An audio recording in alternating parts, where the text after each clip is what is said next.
Hello guys, study for गोल में आपका स्वागत है। मैं आज बिहार दिवस के अवसर पर आज से क्लास देने जा रही हूँ। बिहार पे कुछ विशेष मटेरियल मैं बताने जा रही हूँ, जो कि किसी भी एग्ज़ामिनेशन में, किसी भी तरह के एग्ज़ामिनेशन में, चाहे वो छोटे हो बड़े हो, किसी भी तरह का एग्ज़ाम हो, उसमें काफ़ी हेल्पफुल हो सकता है। आज बिहार दिवस है दोस्तों। बिहार दिवस 22 मार्च। आज बिहार दिवस का ये 22 मार्च स्थापना दिवस है। आज चूँकि बिहार दिवस है, इसलिए मैं आज से ही बिहार से संबंधित कुछ मटेरियल डेली मैं कुछ न कुछ बताया करूँगी। वीडियो ज़्यादा बड़ा नहीं देना है, इसलिए मैं कुछ थोड़ा बहुत बिहार के बारे में बताऊँगी। तो दोस्तों, सबसे पहले जान लें कि बिहार का स्थापना दिवस जो है 22 मार्च, ये मैंने बताया 22 मार्च को मनाया जाता है। पूरे धूमधाम से 22 मार्च को मनाया जाता है। इसकी राजधानी तो आप जान ही रहे हैं। राजधानी है, इसकी राजधानी पटना है। और इसका जो उच्च न्यायालय हो गया, उच्च न्यायालय पटना। और अगर हम इसकी स्थापना की बात करें तो उच्च न्यायालय की स्थापना हुई 1 दिसंबर 1913 को, लेकिन इसमें कामकाज जो है 1916 से स्टार्ट हो गया। जनसंख्या की दृष्टि से अगर देखते हैं, जनसंख्या की दृष्टि से अगर देखा जाए तो ये भारत में अगर जनसंख्या की दृष्टि से देखा जाए बिहार को, तो ये तीसरा स्थान पे आता है। और यही क्षेत्रफल की दृष्टि से अगर हम देखते हैं तो इसका स्थान आ जाता है दोस्तों 12वां। ये दोनों मिला करके, राज्य और केंद्र शासित प्रदेश दोनों को मिला करके इसकी रैंकिंग दी गई है। अब हम आ जाते हैं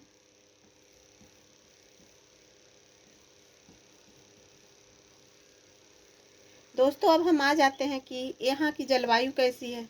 जाहिर सी बात है कि हर जगह की जलवायु भिन्न भिन्न पाई जाती है।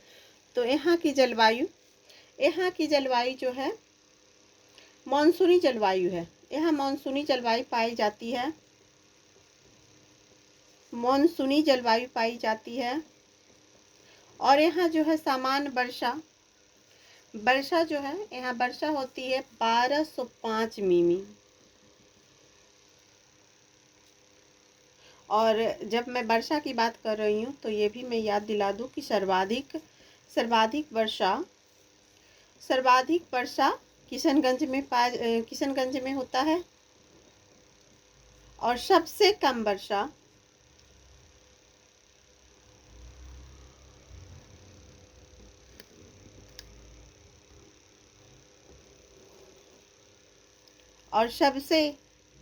सबसे कम वर्षा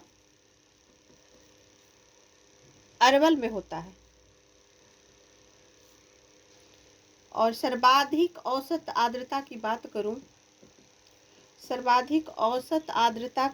करूं तो ये सुपौल में पाया जाता है। हो गया दोस्तों।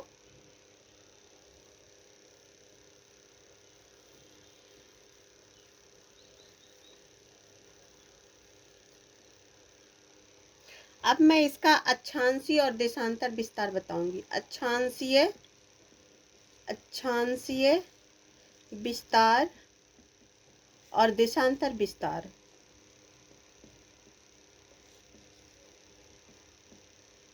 इसका अक्षांशीय विस्तार है, इस तरह से याद किया जा सकता है, 24, 20, 10 से 27, 31, 15।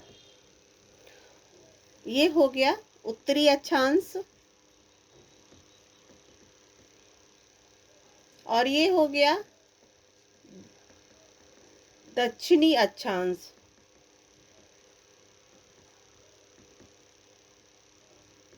पूर्वी देशांतरी से बोलेंगे। अब क्षेत्रफल की बात करती हूँ। क्षेत्रफल, बिहार का क्षेत्रफल है 94,163 वर्ग किलोमीटर और उत्तर से दक्षिण 345 किलोमीटर पाया जाता है और पूरब से पश्चिम 483 किलोमीटर।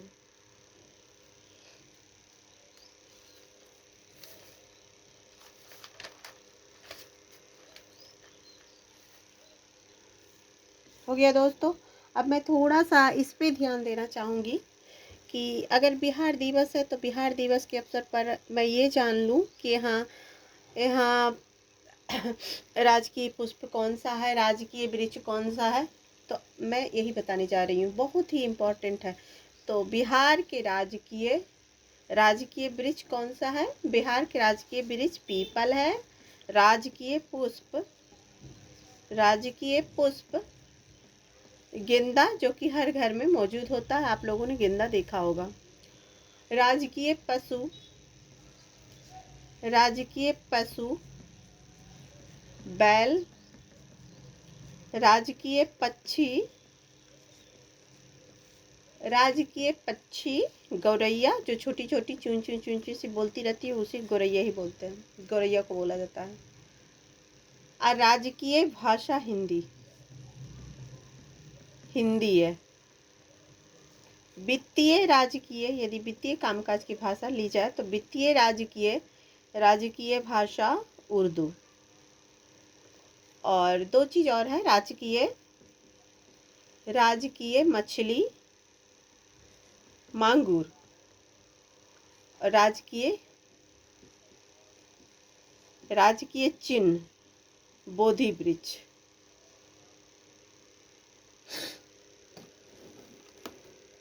राजकीय चिन्ह हो जाएगा बोधि वृक्ष।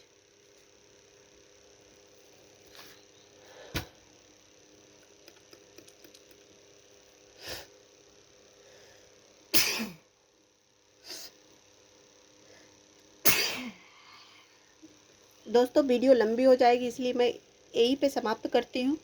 से इस अगले दूसरे दिन में आप लोगों के सामने फिर से लाऊंगी।